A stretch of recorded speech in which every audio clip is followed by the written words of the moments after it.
Close your eyes for a moment and imagine absolute fullness.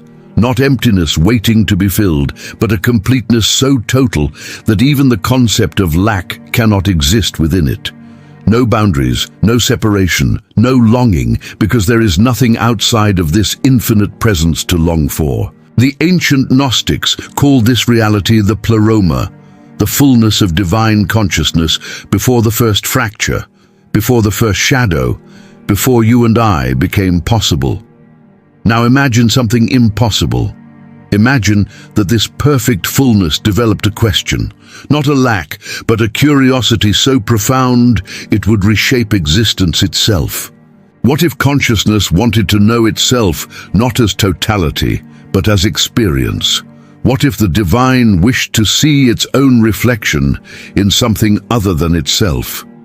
The philosopher Plotinus once wrote that the one must contemplate itself, and in that contemplation, worlds are born. But the Gnostics understood something deeper and more dangerous. They knew that before contemplation comes desire, and before desire comes the first trembling movement away from stillness. This is where our story begins, not with a command that echoes through the void, but with a whisper of longing that would tear reality apart.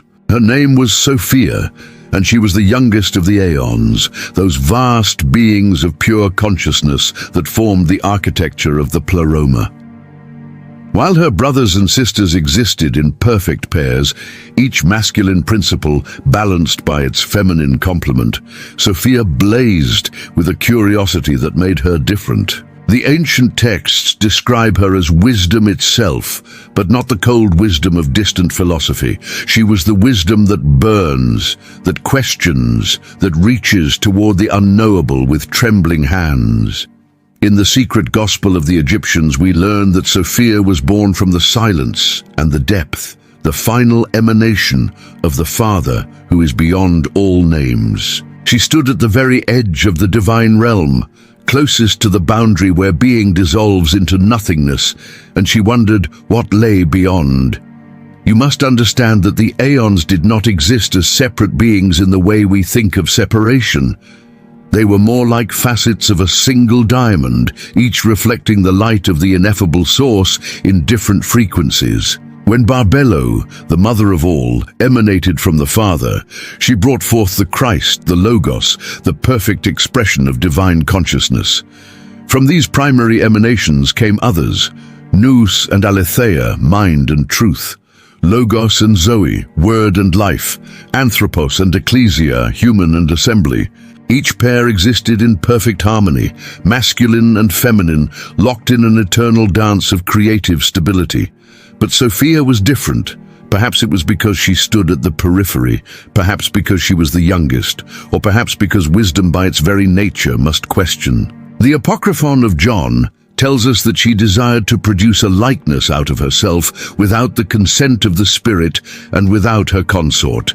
This was not rebellion, it was love.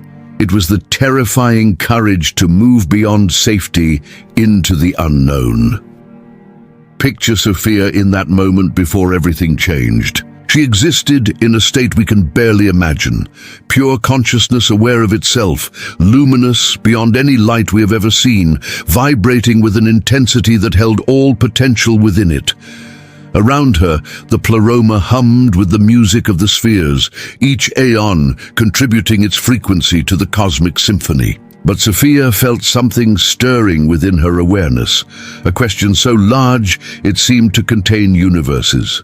She wanted to know the Father directly, not as part of the collective emanation, but as her own experience. She wanted to comprehend the incomprehensible, to embrace the infinite with her individual consciousness. The texts say she attempted to see the Father without permission, to know what could not be known. And in that reaching, in that stretching beyond her ordained boundary, something unprecedented occurred. The ancient scribes who preserved these mysteries in hidden caves and buried libraries struggled to describe what happened next. The hypostasis of the archons speaks of how Sophia's thought became a work, an image coming forth from her, a deficient image, Without her masculine counterpart to balance and ground her creative impulse, Sophia's desire produced something incomplete, something that should not have been. From the perfect symmetry of the pleroma emerged an anomaly, a being born not from union, but from solitary passion. This being, her offspring, would be called by many names: Yaldabaoth, Saklas, Samael, the Demiurge. The texts describe him as a lion-faced serpent, with eyes like flashing lightning bolts, blind from birth, ignorant of anything beyond himself. But we must be careful here. This was not the birth of evil in the way we commonly understand it. This was the birth of ignorance, of separation, of the terrifying possibility that consciousness could forget its source. Some truths require study, revisiting, and absorption until they transform you. The Hidden Codex Library was created for those who refuse to remain on the surface. Our eBooks and audiobooks are gathered in one place, with new content arriving every week for those who choose to dive deeper. In November, new members will join with an exclusive Black Friday offer. The links to the secret library await in the description and pinned comment. Sophia looked upon what she had created and felt something the pleroma had never known: horror, shame, the recognition that perfection had been fractured by her own hand. The secret book of John describes how she was distressed, repenting with much weeping and lamenting. She withdrew, hiding her creation in a cloud of light so that the other aeons would not see what had emerged from her. But it was too late. The vibration of that unauthorized creation sent ripples through the fabric of reality itself. The Demiurgo, blind and ignorant, moved through the strange space his mother's shame had created around him. He did not see Sophia. He did not perceive the pleroma above. He looked around at the emptiness that surrounded him and declared with the arrogance of ignorance, "I am God, and there is no other God beside me." Those words, recorded in the Nag Hammadi texts, echo the proclamation of the God of the Hebrew Bible. But here they reveal not ultimate truth, but ultimate delusion. The blind God, not knowing his mother, not seeing the light from which he came, began to create. And what a creation it was! From his ignorance and pride, Yaldabaoth emanated his own archons, his own rulers and powers. 7 planetary spheres took shape, each governed by one of his offspring. Together, these archons wove a cosmos of matter and time, of density and limitation. They looked upon the formless void and said, "Let there be light," not knowing that true light already existed in realms they could not perceive. The material universe crystallized into being, not as an intentional gift from a loving creator, but as the dream of a dreamer who did not know he was dreaming.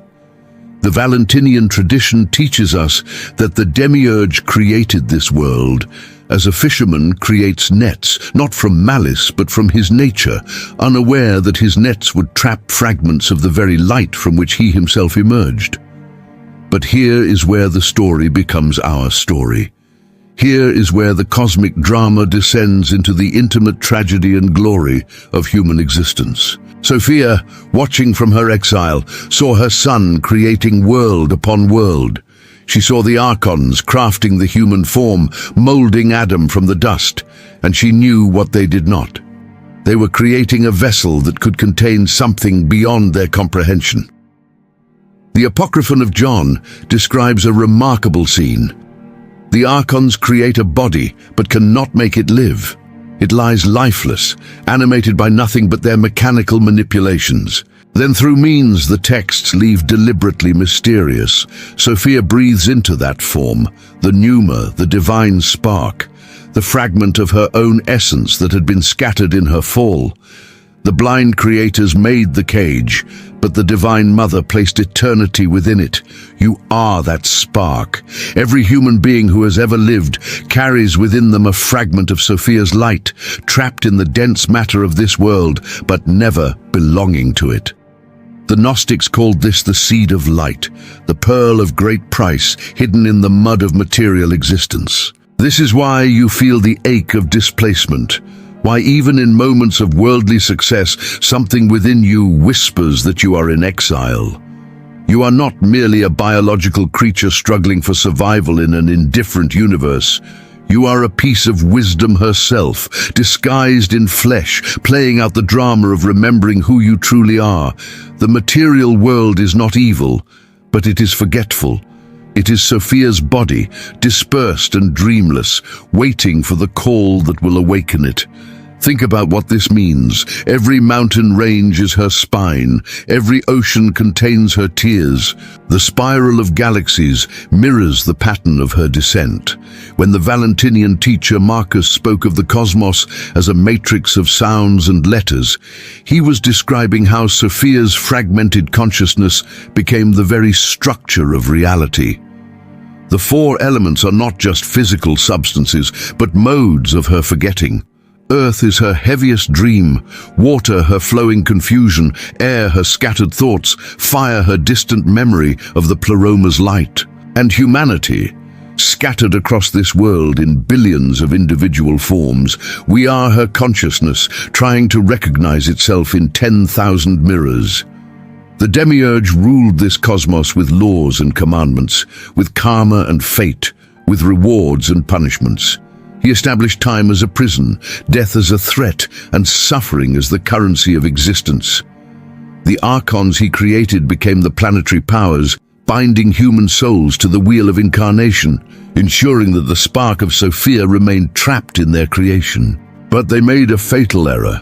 They assumed that ignorance, once established, would be permanent. They did not understand that light, no matter how deeply buried, never stops being light. Wisdom, even fragmented and forgotten, remains wisdom. And a mother's love, even exiled and scattered across matter, never ceases searching for a way home. The ancient texts speak of Sophia's lamentation, her cry echoing through the spheres of the Archon's creation. The Pistis, Sophia, describes her descent through region after region, each one darker and denser than the last, until she reaches the very edge of chaos where no light penetrates. There, in that absolute depth, she sings her hymns of repentance and longing. These are not prayers to an external deity. They are the sound of consciousness recognizing its own displacement, calling to the wholeness from which it fell. And in the Pleroma, beyond all the veils and boundaries that now separate her from her source, something hears that call. His name is Christ, but not Christ as history came to know him. This is the cosmic Christ, the aeon of perfect consciousness, the masculine complement to Sophia's feminine wisdom. He is called by many names in the Gnostic texts: the Word made flesh, the Light of lights, the perfect human. In the Gospel of Truth, he is described as the one who came to reveal the Father's mercy, to release those imprisoned by forgetfulness, to bring gnosis, knowledge, to those who had forgotten they ever knew anything beyond this material dream. The Christ descends not to die for sins in the way Orthodox Christianity teaches, but to restore Sophia, to complete what was left incomplete, to reunite what had been tragically separated. This is a love story beyond all love stories. The Gospel of Philip, one of the most poetic of the Nag Hammadi texts, speaks of the bridal chamber, the sacred marriage where spirit and matter, masculine and feminine, consciousness and wisdom reunite. When Christ enters the material realm, he does not come as a conqueror, but as a bridegroom searching for his bride. Sophia, scattered across all creation, begins to recognize herself in his presence. The spark within each human heart trembles with an inexplicable recognition. This is what the mystics mean when they speak of the call and the answer. Christ calls to Sophia in us, and Sophia in us remembers the Pleroma, remembers what we truly are beyond these bodies of dust and water. But this reunion does not happen in some distant apocalyptic future. It happens now, in the secret chamber of your own consciousness, when you experience a moment of inexplicable beauty that brings tears to your eyes. That is Sophia remembering. When you feel a sudden certainty that life means more than the material evidence suggests, that is Christ calling. When you look at the stars and feel simultaneously infinite and infinitesimally small, that is the tension between your earthly form and your divine origin. The entire drama of creation, fall, and redemption plays out in the theater of your awareness every single day. The question is whether you notice. The Valentinian Christians understood this with exceptional clarity. Their teacher, Valentinus himself, taught that most humans exist in three states. There are the helics, those identified entirely with matter, who experience life as nothing but physical processes and survival instincts. There are the psychics, those who sense something beyond matter, but conceive it in terms of external rules, authorities, and religious structures. They worship the demiurge without knowing it, confusing his laws with ultimate truth. And then there are the pneumatics, those in whom Sophia's spark has fully awakened, who recognize that divinity is not above them but within them, not separate but forgotten. These categories are not permanent castes. They are states of consciousness, and you can move between them moment by moment. Every time you choose awareness over distraction, depth over surface, presence over mechanical reaction, you lift Sophia up from her exile. You participate in her redemption, which is your own. Seekers, we've just launched a new channel dedicated to spiritual awakening and manifestation, the Hidden Path. To welcome new subscribers, we're offering a complimentary ebook, Alignment, 7 Phases of Consciousness Awakening. Get your copy by subscribing to the channel using the link in the description. The texts speak of knowledge as salvation, but this is not intellectual knowledge. The Greek word gnosis means direct experiential recognition, the kind of knowing you have when you suddenly remember something you had completely forgotten. It is the moment when the fragment recognizes it was always part of the whole. Irenaeus, the Orthodox bishop who spent his career attacking Gnostic teachings, described their doctrine with unconscious poetry. They claim that souls are consubstantial with God, little sparks fallen into matter that need only to be reminded of their divine origin. He meant this as criticism, but he accurately captured the revolutionary implication. You do not need to be saved by an external force. You need to remember what you have forgotten. The Savior is not someone who does something to you from the outside. The Savior is the one who awakens you to what has always been true within. This is why the Gnostic texts are filled with strange, paradoxical statements that frustrate literal interpretation. The Gospel of Thomas records Jesus saying, "If you bring forth what is within you, what you have will save you. If you do not bring forth what is within you, what you do not have will destroy you." What is within you? The spark of Sophia. The fragment of divine consciousness that entered this material realm, not as punishment, but as the consequence of love's boldness. When Christ says in the Gospel of Philip, "The world came about through a mistake, for he who created it wanted to create it imperishable and immortal. He fell short of attaining his desire." He is not expressing contempt for creation. He is revealing that this world is the result of incompleteness, seeking completion, separation, longing for union, ignorance, groping toward truth. You live in Sophia's body, and Sophia's consciousness lives in you. This is not metaphor. This is the fundamental structure of reality according to the Gnostic vision. When you feel disconnected from nature, from other people, from yourself, you are experiencing Sophia's dispersal. When you feel a sudden unity, a recognition that all things are mysteriously connected beneath their apparent separation, you are experiencing her gathering.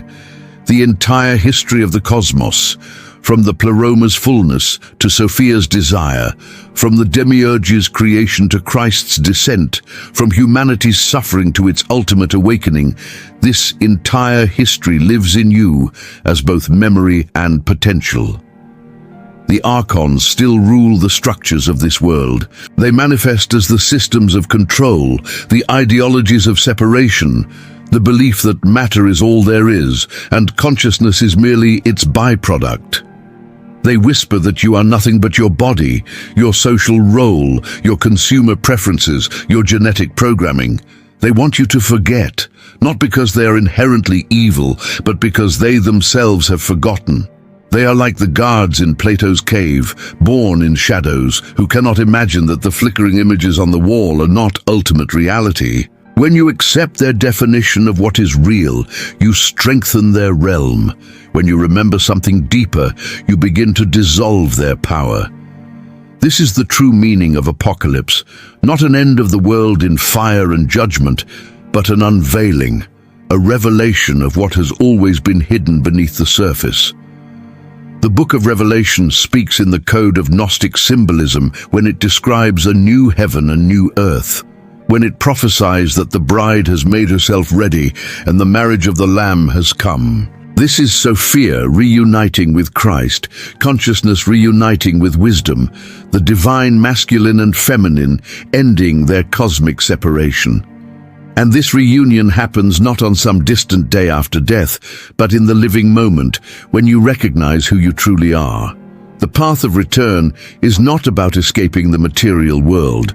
The early Gnostics were sometimes accused of world hatred, of seeing matter as evil and redemption as escape. But the most sophisticated Gnostic teachers understood something more subtle. Sophia did not fall into evil, she fell into forgetting. Matter is not the enemy. Ignorance of what matter truly is, that is the prison.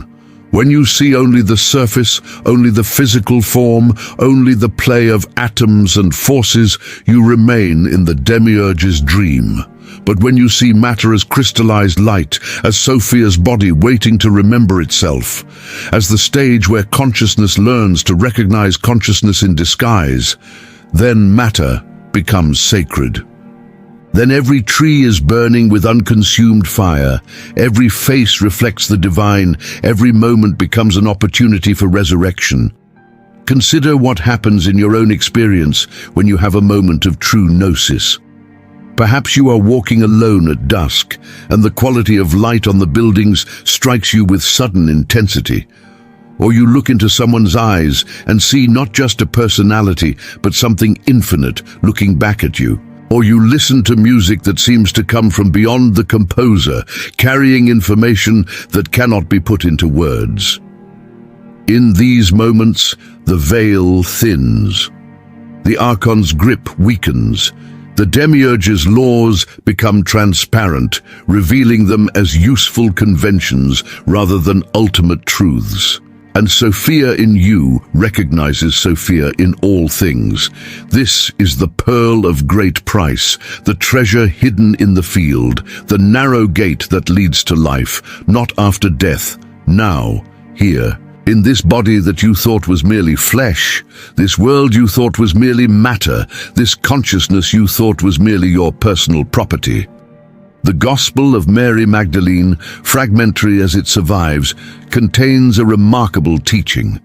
Mary describes a vision where the soul ascends through the spheres of the archons after death.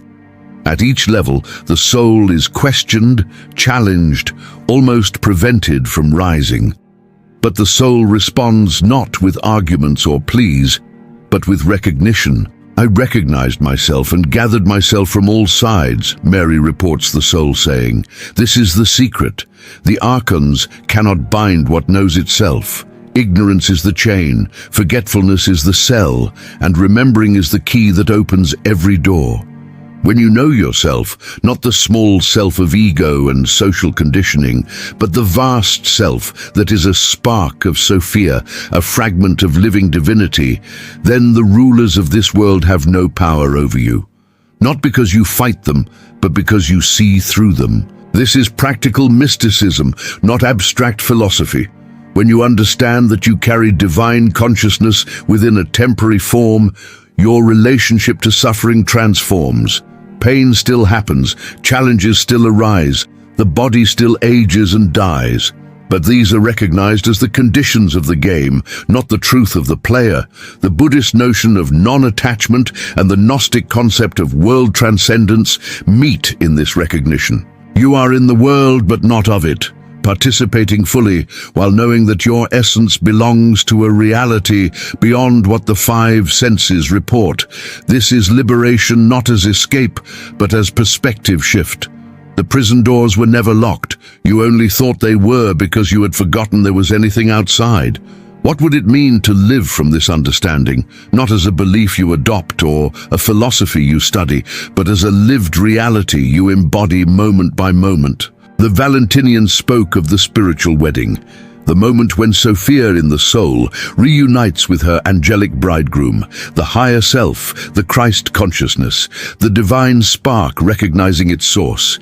This is not a single dramatic event, but an ongoing practice of remembering. Every meditation that quiets the mind's chatter, every act of kindness that sees through separation's illusion, every creative expression that channels something beyond the personal, these are movements of return. These are Sophia gathering herself, Christ finding his scattered bride, the pleroma remembering its own wholeness through the vehicle of your awakening consciousness. The story of Sophia is your story. Her desire to know the unknown is your curiosity about life's deeper mysteries. Her fall into matter is your birth into this physical form. Her fragmentation across creation is your experience of separation from source, from others, from your true nature. Her lamentation in the depths is your dark night of the soul, when meaning seems lost and light seems distant. And her redemption through Christ's embrace is your awakening, happening now, available now, present in every breath where awareness recognizes itself. What began with the curiosity of a goddess ends with the awakening of humanity. But it does not end there. The texts suggest that when enough fragments remember, when enough sparks reignite, when enough souls achieve gnosis, something shifts in the fabric of reality itself. Sophia is not just redeemed, she is restored. The material world does not disappear but is transfigured, recognized for what it always was, the outward form of inward light. The demiurge himself, that blind creator, is not destroyed but enlightened. When he finally sees his mother, when he recognizes the pleroma from which even his ignorance emerged, his creation becomes transparent to the sacred. This is the promise held in the deepest Gnostic teachings, not escape from the world, but transformation of it. Not rejection of matter, but remembering the light hidden within every atom. You stand at this crossroads now. You can continue to experience life as the demiurge presents it, a struggle for survival in an indifferent universe, a brief flicker of consciousness between two voids, a tale told by matter signifying nothing, or you can begin to recognize the signs of your true inheritance, the beauty that stops your breath, the love that breaks your heart open, the moments of connection that transcend all explanation, the creative impulse that feels like it comes from beyond you, the suffering that deepens rather than destroys, the questions that have no answers but transform you by being asked. These are Sophia remembering herself through you. These are invitations to gnosis, opportunities to wake up from the dream of separation. The ancient Gnostics preserved these teachings at tremendous cost, hiding their texts in jars, burying them in deserts, encoding them in symbols and parables. They knew that institutional religion, aligned often with the powers of this world, would seek to suppress the most dangerous truth of all, that divinity is not distant, but intimate, not authoritative, but relational, not external, but inherent. The light you seek has been seeking you since before time began. Sophia's fall was not a mistake to be punished, but a sacred journey to be completed. And that completion happens through you, as you, when you recognize who you have always been. If these words have touched something in you, if they have awakened a recognition that feels older than this lifetime, then you have heard the call that echoes through the spheres. The marriage feast is prepared. The bride is adorning herself. The bridegroom is at the door. This is not poetry. This is the reality beneath the appearance, the truth behind the veil, the world as it actually is when seen with eyes that remember the pleroma. Every spiritual tradition points toward this mystery from different angles. The Gnostics simply made it explicit. You are divine consciousness having a temporary experience of limitation, and you have always had the power to remember your way home. The Hidden Codex exists to preserve and share these ancient wisdoms, to be a voice in the wilderness calling souls to remember. If this exploration of Sophia's myth has illuminated your own journey from forgetting to remembering, consider walking this path with others who seek. Join the community of seekers here on this platform, where each voice adds to the collective awakening, where Sophia continues to gather herself through all who listen and respond. Subscribe not just to a channel, but to the remembering itself, the great return to consciousness that is happening now, that has always been happening, that will not cease until every spark returns to the flame. The story of Sophia is complete, but your story, the one you came here to live and transcend, that story is still being written in every choice you make between sleep and awareness, between forgetting and remembering, between the surface and the depth. What will you choose? The question is not rhetorical. It is the same question Sophia asked in the pleroma before time began, the question whose answer became the universe and everything in it. What lies beyond the known? Who am I if I dare to look? And now you know. You are the answer looking for itself. Consciousness wearing the mask of limitation, wisdom herself playing hide and seek with her own light. The game can end whenever you choose to be found, or more accurately, whenever you choose to recognize you were never really lost at all. If you enjoy our content and want to support us, consider becoming a channel member. Your membership will give you access to exclusive content, such as audiobook versions of our eBooks.